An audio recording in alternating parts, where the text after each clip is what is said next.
Hi, my name is Nicholas Yang, and this is my report on concepts of contraceptions and abortions. Humanity's natural fondness of recreational sex without the need for unintended pregnancy and the transference of STIs contributed to the advancement of various systems such as contraceptives and abortions. The purpose of contraception is the deliberate prevention of conception or impregnation by any of various drugs, techniques, or devices, while abortion refers to the expulsion of the conceptus during expectancy.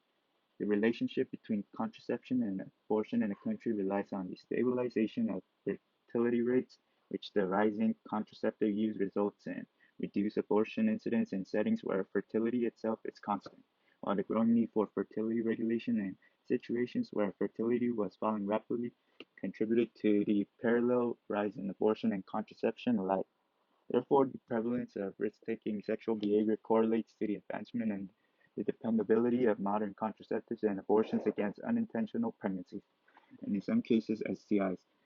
First, the concept of contraception stemmed from humanity's pursuit of recreational sex without reproductive means since the beginning of time. Because having a baby is the least frequent motivator for most people, engaging in sexual activities, the concept of family planning, or system utilized to prevent pregnancy, has always been widely practiced even in societies dominated by social, political, or religious codes that require people to be fruitful and multiply, from the era of Pericles to ancient Athens to that of Pope Benedict XI today, or 16 today. Many ancient contraceptives relative to modern times in the form of behavioral techniques involve the process of abstinence, mutual pleasuring with intercourse, fertility prediction, and breastfeeding, which results in a controlled environment purely based on discipline. Many methods of contraceptives in the market serve the same purpose of avoiding unintentional pregnancy while operating in a different aspect of the human body. The barrier method refers to a tangible object that goes around the genital to prevent unintentional pregnancies and provide protection against STIs. For example, condoms, which is a thin sheet of latex, rubber, plastic, or processed animal tissue that fits over the erect penis, prevents semen from being transmitted in exchange for decreased sensitization for genital, happens to be one of the most accessible and safest ways to engage in sexual intercourse. On the other hand, the female barrier method includes the female condom, diaphragm, sponge, and cervical cap, which covers the cervical opening and is used with spermicidal jelly or cream. Spermicides refer to the chemicals in the form of film, cream, jelly, and vaginal suppositories that kill the sperm just before it reaches the egg to fertilize. Due to the addition of spermicide and the necessity of covering the vagina, the female condom provides secure protection against unwanted diseases and undesired pregnancies in exchange for the dulling sensation of the protected genital. The barrier method often proves to be the most reliable form of protection against unintentional pregnancies and STI, but the least effective in terms of sensation. Another method utilized to achieve sexual freedom includes the hormonal methods of oral contraceptives. For instance, birth pills usually consist of both estrogen and progestin aimed to control the egg production and menstrual cycle, resulting in unprevented pregnancies. Furthermore, an intrauterine device refers to a small flexible plastic device that disrupts the fertilization and implantation processes all in the uterus, while large or long-acting reversible contraceptive method is suitable for adolescent and adult women. In addition to the barrier and hormonal methods, fertility awareness-based methods rely on the woman's knowledge of her own body's reproductive cycle involving the rhythm, basal body temperature, cervical mucus, and the symptothermal method. For example, the lactational amenorrhea method provides temporary natural contraception for the woman after breastfeeding her child. In, co- in contrast to natural contraceptives, sterilization contraception, as the most popular contraception in the world, involves the closing off of certain reproductive organs.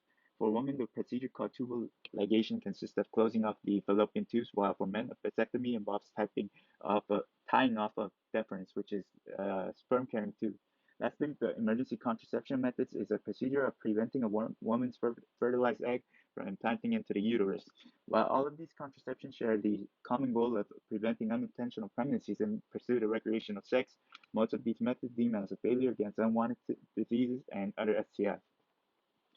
On the other hand, a contraception abortion is a long-tolerated system that prevents the trouble of childbearing through the premature removal of the developing fetus inside the womb. The causes of abortion usually include natural causes, which indicate the natural death of a fetus, and manual methods, which involves unnatural ways of preventing unwanted childbirth. while spontaneous abortion identifies as a miscarriage. Manual methods such as medication and surgical abortions. The medication abortion consists of two pills, mifepristone and misoprostol, functions by blocking the activity of the progesterone, a substance in the body that helps sustain a pregnancy. In contrast, surgical abortion, also known as in-clinic abortion, consists of vacuum aspiration and dilation and evacuation. The vacuum aspiration, a method recommended for first trimester, which is the first 16 weeks of pregnancy. Abortion involves the uterus to be gently vacuumed, removing the conceptus, placenta, endometrial tissue, while the dilation evacuation method, which is recommended for second trimester, usually consists of hysterectomy, which is a method of abortion that is performed in manner similar to cesarean section. Usually, due to the gray matters of performing hysterectomy, women involved in second trimester abortion usually face severe side effects due to the greater attachment to the fetus. Therefore, abortion has a long sought practice in order to rectify the mistakes of unintentional pregnancies. Due to the tampering of human life, abortion raises numerous ethical concerns among the community. In ancient Greece and Rome, abortion was a tolerated practice because the early philosophers argued that a fetus did not become formed, it began to live until at least